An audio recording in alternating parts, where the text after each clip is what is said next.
Kuno anak ko kasing-kasing yung kalipay, nga maging kaparte, hindi nga mahinungdanon, nga pagsalin urog, hinusa nga milestone, hinusa ka bata.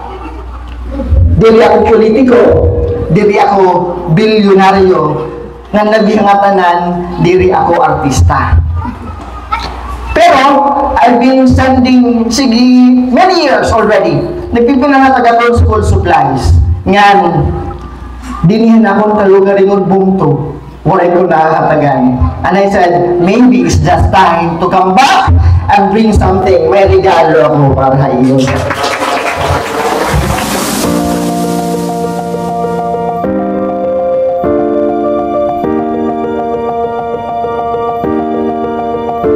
Dear graduating class of 2025, damo pa nga maestra iyo agian. As you continue your journey in learning, you will be meeting more teachers and professors.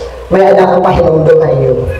Don't hate your teachers for asking you a better output. Ayaw kayo uri kung igumuli ang iyong output, ilalapay ang iyong output kay diri kontento himang. Because they believe you can do better, if not the best.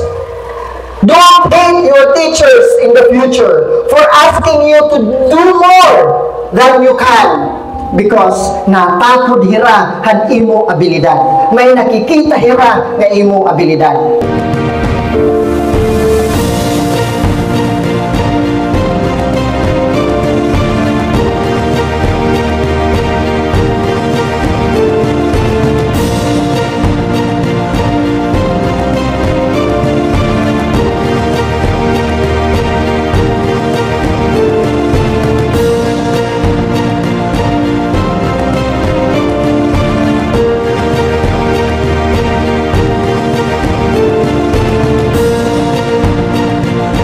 Dear retired teachers, when things are getting you down and expectations are falling apart, please do not forget.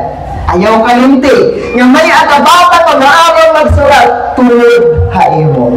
May adabata ka maarang mag-ihap, tungod haimo.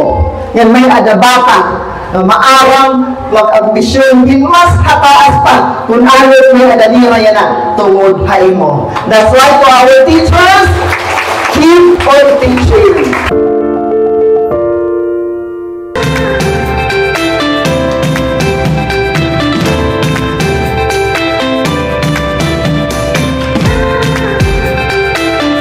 Dahil mo siguro kaya kwarta. Kwartahan siguro ito. O nagsusubra siguro kay Francine kwarta. No. I just live by the mantra that when you know how to share your blessings, definitely blessings will overflow to you. Kung maaaraw ka magbahin, magpaanggit, ang mga grasya na iyong karawan, ayaw ka pa usa nga ang grasya na ang madaog pa imo. Punta, may baruan ito natin.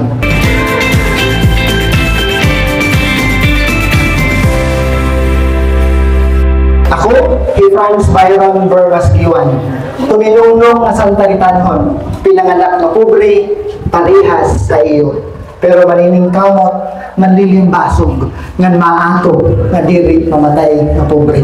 Unta, kamugihapon.